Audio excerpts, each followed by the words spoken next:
Olá pessoal, sejam bem-vindos à terceira aula da nossa disciplina. Estou muito feliz com vocês aqui acompanhando o nosso conteúdo. Eu tenho acompanhado o desempenho de vocês também. Eu fico de olho lá em quem está assistindo o conteúdo, quem está assistindo o vídeo da primeira aula, da segunda aula. E estou de olho em vocês, né? Espero que vocês não percam aí o foco, mantenham realmente esse direcionamento que com certeza a gente vai ter bons resultados com a disciplina de responsabilidade social e meio ambiente. E nessa terceira aula eu vou ser bem objetivo, bem direto ao ponto, trazer um debate aqui sobre especificamente a questão da responsabilidade socioambiental. Então na aula 2 a gente falou muito sobre a parte de gestão ambiental, que está ligado diretamente à responsabilidade com o meio ambiente, né, que é um dos focos da disciplina. Agora eu vou falar mais do foco da responsabilidade social. Ou seja, o que tem que ficar associado a essa responsabilidade ambiental, porque não adianta nada você ter todas as ferramentas de gestão ambiental, tudo certo, gerando bons resultados, fazendo as métricas de forma adequada, né, gerenciando seus recursos naturais de maneira muito adequada, mas se você não fizer isso de forma adequada e alinhada com as pessoas, tendo responsabilidades com as pessoas que estão na comunidade interna, ou seja, que estão dentro da empresa e as que estão fora da empresa também, aí não vai dar nada certo. Então é uma questão realmente de interação e de responsabilidade que deve ser pensada para os dois aspectos e de maneira muito equilibrada. Não dá para fazer bem só uma coisa, tem que fazer bem todas as coisas. E as empresas de sucesso, as grandes empresas, as empresas que têm bons resultados, né, independente do tamanho inclusive, elas pensam tudo em equilíbrio e de forma muito adequada. Então eu espero que vocês também comecem a refletir sobre isso e comecem a trabalhar isso. Então hoje eu vou dar dicas também aqui de como vocês trabalharem em responsabilidade social na prática, pensando a gestão das pessoas dentro da empresa de vocês. Então, a responsabilidade social. Primeira questão, foco nas pessoas. Ou seja, eu vou olhar o outro, eu vou entender o comportamento do outro, eu preciso entender o que é possível para as pessoas e como que as pessoas têm processos de bem-estar social dentro do espaço da minha organização. Então, aqui eu vou falar muito do ambiente interno, né? Estou falando muito de como praticar a responsabilidade social dentro da empresa, dentro do negócio. O que eu sempre digo é, o básico, né, o mínimo que a empresa vai fazer é seguir a legislação trabalhista, por exemplo. Né? Ela tem formas adequadas de trabalho, o trabalhador ele tem uma jornada de trabalho que é adequada, ele tem intervalo, tem alimentação adequada, tem disponibilidade de água, enfim, ele realmente tem um ambiente de trabalho favorável e cumpre todos os requisitos legais. Isso é o mínimo, isso é o básico, isso não é diferencial, não é vantagem competitiva, é só o que realmente a empresa precisa fazer. Agora a gente vai falar do que pode ser feito além disso. O que eu posso fazer a mais que isso, que pode gerar ainda mais prazer nas pessoas em trabalharem na organização e gerar ainda essas vantagens competitivas. Então a gente falou muito na segunda aula de gestão ambiental, hoje a gente fala mais de gestão de pessoas para trabalhar a responsabilidade social. Então, as pessoas, elas já vêm com um conjunto de necessidades, com um conjunto de pensamentos, com um conjunto de saberes, de conhecimentos que precisam e devem ser respeitados. Então, eu entendo que a pessoa ela faz parte da organização, que ela vem para a organização e ela tem que pensar um processo de adaptação à cultura da minha organização, da minha empresa. Só que se eu faço isso, só essa cobrança, né, unilateral, onde o empresário cobra que o funcionário se adapte, que o colaborador fique adaptado, pode ser uma dificuldade. Então tem que buscar sempre uma interação onde as partes têm um processo de adaptação em conjunto. Né? Então eu preciso negociar isso, ir trabalhando isso, treinando e desenvolvendo a pessoa nesse sentido de que ela possa realmente ter essa interação e ter essa interação adequada e gerando empatia e controle entre essas partes, né? Entre a cultura da empresa e a cultura do indivíduo. E aí as empresas elas precisam conhecer efetivamente aí o que eu trouxe aqui da pirâmide de Maslow, né? Que é uma pirâmide que define quais são as necessidades básicas, o que está na base da pirâmide de uma pessoa, né? Então, questões de alimentação, de sentimento de segurança, de interação com as pessoas que ela gosta, que ela convive, de respeito, tudo mais, isso são necessidades básicas.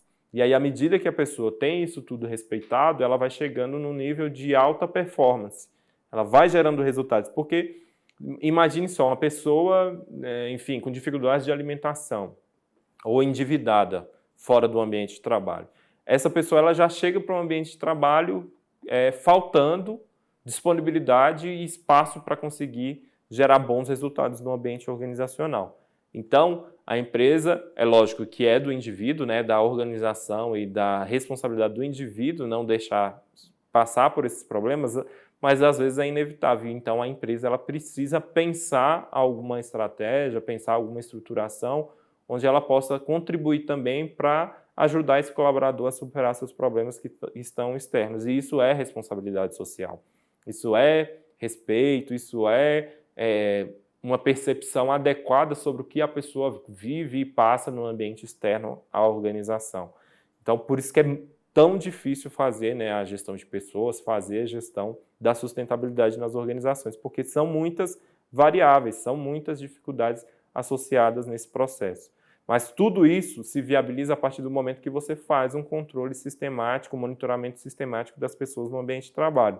Então, eu preciso entender e conhecer o comportamento das pessoas, saber por que uma pessoa está cabisbaixa num determinado dia, por que ela está passando por dificuldade, por que está acontecendo, porque aí sim eu vou desenvolvendo essa pessoa e ela vai gerando resultados e isso vai potencializando realmente todo o desenvolvimento do negócio.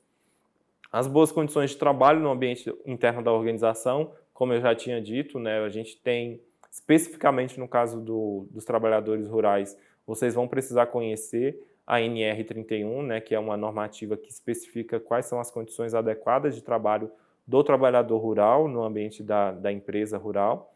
Então, são determinadas lá as condições de alimentação, né, de espaço, de tamanho, se a pessoa dorme no trabalho, quais são as condições adequadas do alojamento. Então, isso tudo fica bem especificado, né? Os estudantes que são aí de recursos humanos, eles vão ter disciplinas bem específicas, né, para entender isso e para realmente avaliar isso no ambiente das organizações. Agora, os profissionais dos outros cursos, vocês podem buscar realmente entender um pouco mais da NR31, pesquisar mais sobre ela. Vem passando por mudanças, né? Sempre passa por mudanças, mas agora mais recente vem passando por mais algumas melhorias, então vocês precisam ficar atentos e entender isso, porque isso é o básico a ser discutido quando a gente está falando de trabalhador rural. Então vocês vão ficar aí bem atentos com relação a isso. E o respeito à cultura e tradições comunitárias no ambiente externo. Eu penso a responsabilidade social também, a minha empresa ela está inserida num ambiente onde eu preciso respeitar as regras, né, e as definições que já foram construídas historicamente naquele ambiente.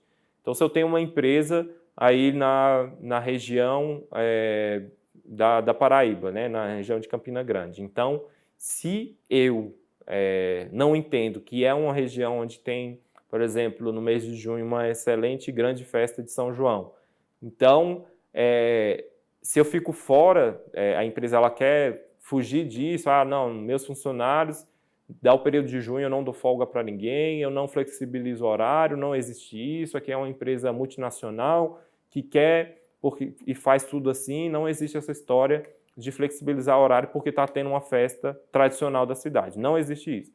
Você está comprando uma briga com a comunidade, você está comprando um afastamento, na verdade, dos seus colaboradores, as pessoas não se sentirão satisfeitas, não ficarão felizes, e, na verdade, você vai ter muita dificuldade de encontrar mão de obra local para desenvolver o seu negócio. Então, a empresa ela vai ter que entrar, ela tem que entrar como patrocinadora da festa.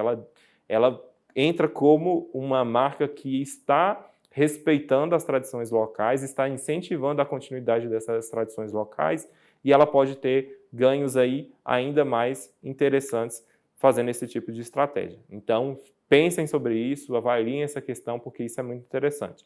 Aí eu trouxe um esquema aqui rápido para mostrar para vocês agora, que tem essa discussão aí mais da responsabilidade socioambiental, ou seja, pensando aqui as três dimensões, social, ambiental e econômica. Então, a responsabilidade socioambiental, né, como um termo mais evidenciado no âmbito empresarial, é a busca de esforços para contemplar ou conciliar produtividade, qualidade, sustentabilidade, ética e bem-estar social. Ou seja, coisas muito complexas, mas que precisam ser trabalhadas, né? Então, quando a gente trabalha isso, a gente está tendo consciência de gerenciar de forma adequada os recursos naturais, tem conscientização sobre a relação entre saúde e meio ambiente, noções e urgências acerca do saneamento, qualidade do solo, água e do ar. Então, tudo isso pensado, articulado, isso vai gerando aí resultados e vai gerando uma produção mais limpa, pensando o uso sustentável dos recursos, né, aí renováveis, entre outros. Então, eu espero que vocês fiquem atentos para essa imagem e discutam essas possíveis estratégias também no ambiente de trabalho, no ambiente de atuação profissional de vocês.